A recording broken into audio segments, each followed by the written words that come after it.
Item ಯಾವುದೇ ಇರಲಿ try ಮಾಡಿ ಆಚಿ ಚಿಕನ್ ಮಸಾಲಾ. ಆಚಿ ಚಿಕನ್ ಮಸಾಲಾ. ಈ ಹಿಂದೆಯೂ ಆರ್ಎಸ್ಎಸ್ ಪಥಸಂಚಲನಕ್ಕೆ ಪರವಾನಗಿ ತೆಗೆದುಕೊಂಡಿದ್ವಿ.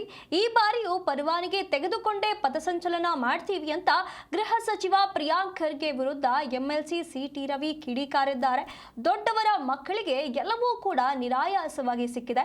ಒಳ್ಳೆಯದು ಕೆಟ್ಟದರ ಬಗ್ಗೆ ಅವರಿಗೆ ತಿಳಿಯಬೇಕಿದೆ.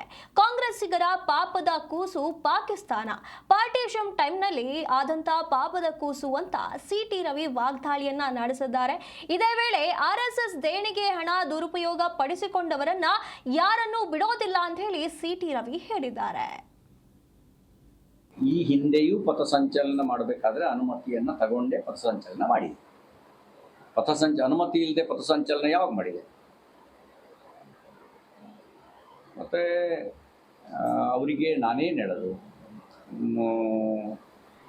ದೊಡ್ಡವ್ರ ಮಕ್ಕಳು ಎಲ್ಲವೂ ಕೂಡ ನಿರಾಯಾಸವಾಗಿ ಬಂದಿದೆ.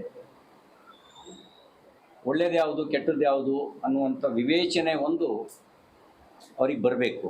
ದೇಶಕ್ಕೆ ಒಳ್ಳೇದು ಮಾಡೋ ಸಂಘಟನೆ ಯಾವುದು, ದೇಶಕ್ಕೆ ಹಾನಿ ಮಾಡೋ ಸಂಘಟನೆ ಯಾವುದು?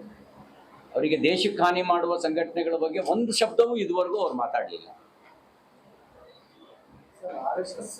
ದೇಶಭಕ್ತ ಸಂಘಟನೆ ಬಗ್ಗೆ ದಿನ ಮಾತಾಡ್ತಿದ್ದಾರೆ. ಆ ದಿನ ಮಾತಾಡೋದ್ರಿಂದ ಅವ್ರಿಗೆ ಪ್ರಚಾರ ಸಿಗುತ್ತೆ ಅಂತ ಬಯಸಿದರೆ ಪ್ರಚಾರ ಪಡ್ಕೊಳ್ಳಿ ಹೇಳಿ. ರಾಮನ ಭಕ್ತಿಯ ಭಾವನೆಯ ದುರುಪಯೋಗ ಪಡಿಸ್ಕೊಂಡ ಯಾರನ್ನೂ ಬಿಡೋ ಪ್ರಶ್ನೆ ಇಲ್ಲ. ಕಾಣಿಕೆ ಹಣವನ್ನು ಯಾರು ತಿಂದಿದ್ದಾರೋ ಅವ್ರಿಗೆ ಶಿಕ್ಷೆ ಆಗೇ ಆಗುತ್ತೆ. ಯಾಕೆಂದರೆ ರಾಮ ಭಕ್ತರ ಸರ್ಕಾರ ಇದೆ, ಯಾರನ್ನೂ ರಕ್ಷಣೆ ಮಾಡೋ ಪ್ರಶ್ನೆ ಇಲ್ಲ. ದೂರು ಕೊಟ್ಟಿದ್ದು ಟ್ರಸ್ಟಿನ ದೂರಿನ ಮೇಲೇ ತನಿಖೆ ನಡೀತಾ ಇರೋದು, SIT ರಚನೆ ಆಗಿರೋದು.